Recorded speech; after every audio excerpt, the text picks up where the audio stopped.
अस्सलाम वालेकुम गर्ल्स। आप लोगों ने कल जो मैंने लेक्चर आपको सेंड किया उसमें आपने सीमेंट के जनरल इंट्रोडक्शन देखा, ठीक है। सीमेंट की डेफिनेशन देखी, पोर्टलैंड सीमेंट क्या है, ठीक है, इसकी कंपोजिशन क्या हो सकती है। तो ये सारे पोर्शंस आपने शॉर्ट में करने हैं। उसके अंदर रॉ मटेरियल्स कौन से हैं जिसके प्रेजेंस में हम सीमेंट को मैन्युफैक्चर कर सकते हैं, ठीक है।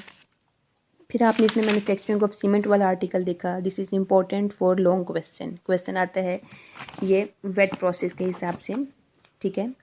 तो इसकी आपने ये फ्लोट शीट डायग्राम ज़रूर बनानी है। अगर आप लोगों के पास अप्लाइड केमिस्ट्री की बुक्स हैं तो आप उससे भी सेम आर्टिकल कर सकते हैं। जो फ्लोट शीट डायग्राम उसमें दी होगी आप वो बना लेंगे, ये वाली आप ये भी बना सकते हैं, ठीक है। तो इस आर्टिकल को आपने अटेम्प्ट करना है, डायग्राम और इसके सारे स्टेप्स जो हैं ये आप कर लेंगे, ठीक है। तो इसके बाद फिर यहाँ तक ये आपका आर्टिकल जो है आके ख़त्म हो जाएगा, लॉन्ग क्वेश्चन।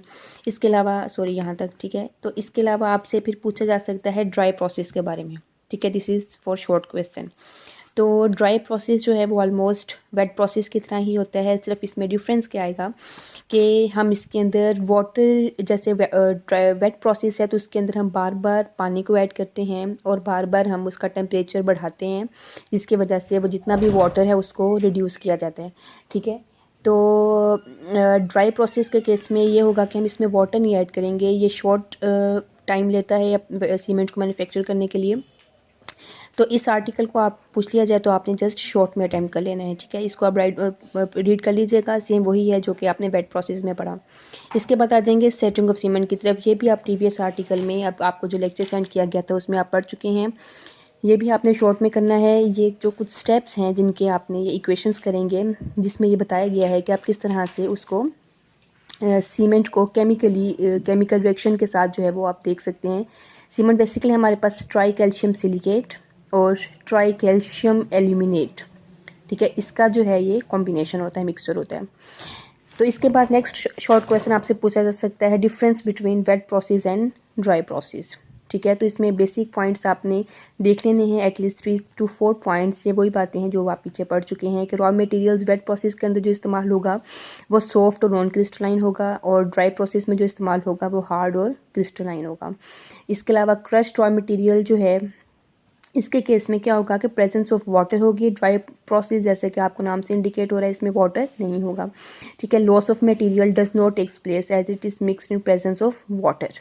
ऑब्वियसली जब वाटर के प्रेजेंस में होगा तो इसमें मटेरियल लॉस नहीं होगा, लेकिन यहाँ पर वाटर के प्रेजेंस की वजह से कुछ ना कुछ मटेरियल जो है वो सॉरी एब्सेंस की वजह से वो हो सकता है, ठीक है। यहाँ पर फ्यूल कंजप्शन हाई होगी। क्यों हाई होगी? क्योंकि वेट प्रोसेस है, हम बार बार उसके अंदर पानी को ऐड कर रहे हैं, बार बार उसका टेम्परेचर बढ़ा रहे हैं। जितना ज़्यादा लंबा प्रोसेस होगा उतनी ही ज़्यादा फ्यूल कंजप्शन होगी। यहाँ पर फ्यूल कंजप्शन कम होगी।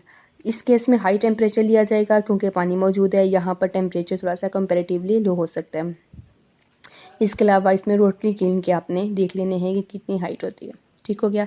इसके बाद आ जाएंगे फिजिकल टेस्टिंग ऑफ सीमेंट। ये भी आपने शॉर्ट के लिए करना है। ये भी आई थिंक आप लोग लास्ट आर्टिकल में अभी पीछे लेक्चर अगर देखें एक नज़र तो उसमें आप पढ़ चुके हैं। तो फिजिकल टेस्टिंग में एक बार अगर मैं आपको एलैबोरेट कर दूं, यहाँ पर आपको एक डायग्राम नज़र आ रही है।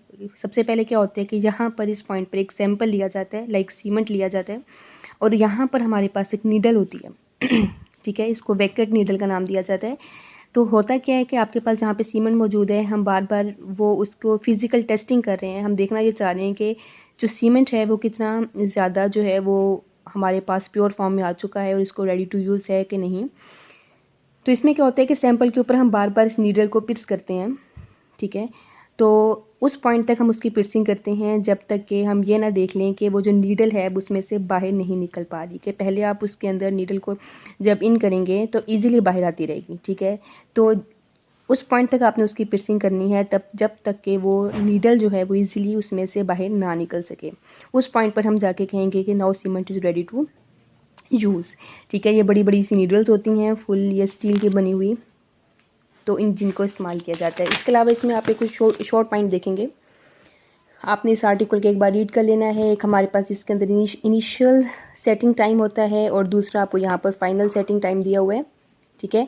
तो इनिशियल टेस्ट सेटिंग टाइम वो होगा जिस पॉइंट पर आपने उसको स्टार्ट किया है, और फाइनल सेटिंग टाइम वो होगा जिसमें वो पॉइंट जब नीडल को उसमें से निकालना जो है वो मुश्किल हो जाएगा। तो ये वाला आर्टिकल आपने इसको देख लेना है। ठीक है। और फाइनली इसके अंदर एक और शॉर्ट क्वेश्चन बन सकता है कि जो सीमेंट की करैक्टरिस्टिक्स क्या होती हैं, तो उसकी tensile compression strength, tensile strength और स्पेसिफिक ग्रेविटी, ये 3 इंपॉर्टेंट फैक्टर्स हैं जो कि सीमेंट की करैक्टरिस्टिक्स को शो करें। बाकी इसमें आपने ये वाला पार्टिकल जो है वो क्रॉस कर देना है। तो ये सीमेंट का पोर्शन आपका कवर अप हो गया। ठीक है, अब आपने इस पोर्शन की तैयारी करनी है और सैटरडे को मैंने आपका इसमें से टेस्ट लेना है। Is it clear? सैटरडे को आपका टेस्ट होगा सीमेंट पोर्शन का। Thank you.